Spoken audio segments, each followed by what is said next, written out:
So please, these people, I have seen even some colleagues from this Senate coming up and proposing ridiculous things like amending a constitution just to look for a position for Raila. What do you mean?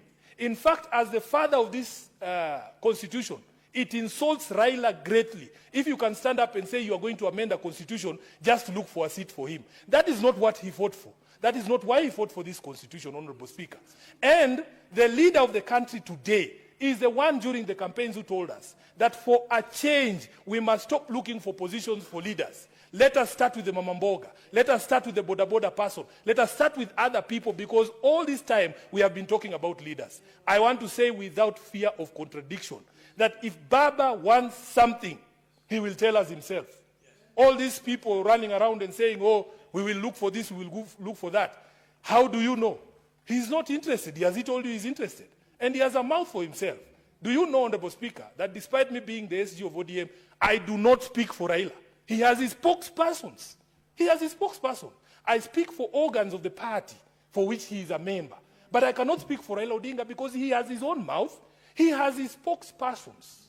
So please, we feel insulted as members of ODM when people run around looking for small seats here and saying, oh, we want to propose him for this, want to propose him for that. It is entirely disrespectful to Raila Odinga for you to run around claiming that you are looking for a position to accommodate him. He is not idle, as I say. Honorable Speaker, I want to conclude by saying we are extremely proud of Raila Amolo Odinga. Some of us chose not to be emotionally invested in this particular campaign because, Honorable Speaker, we have been through painful moments.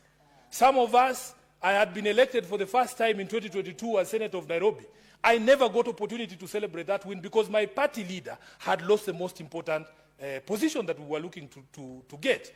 Honorable Speaker, we were depressed. When you see us here, we might appear in public like we are rocks. We are not. These things have an effect on us as people. We want to be left alone. We want to be left alone, Honorable Speaker, and we want people to respect our father. We want people to respect Raila Odinga.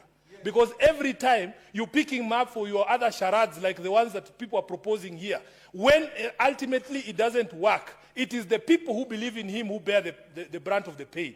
Those people are not there with us. In fact, these people proposing, some of these guys proposing things here, they are inwardly very happy and they want to drag Raila Odinga into another charade that is going nowhere.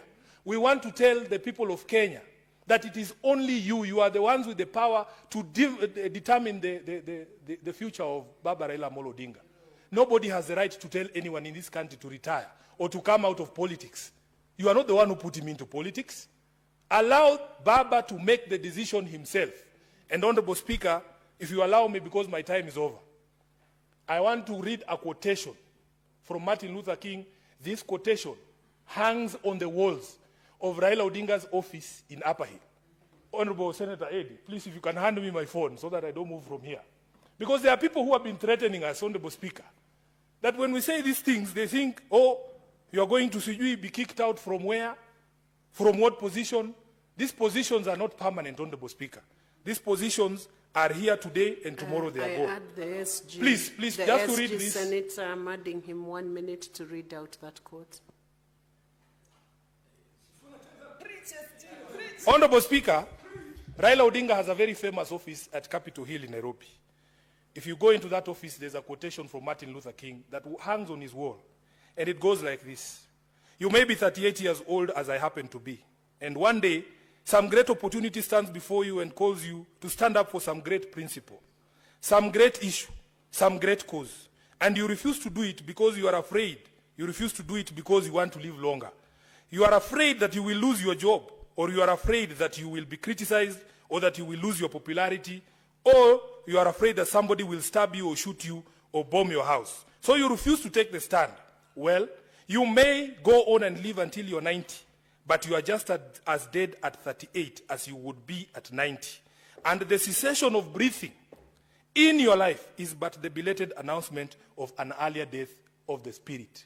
Honorable Speaker, those people who have been wagging this AU thing on our faces and gagging us, that thing has now been taken. We are unshackled. We're going to speak. I thank you. Thank you. Thank you.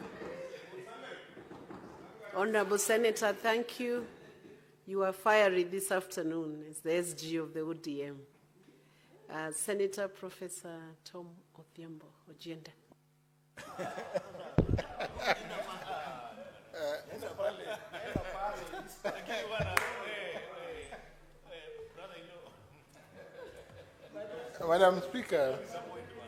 Madam Speaker, contributing to this motion after Senator SIFUNA and speaking to the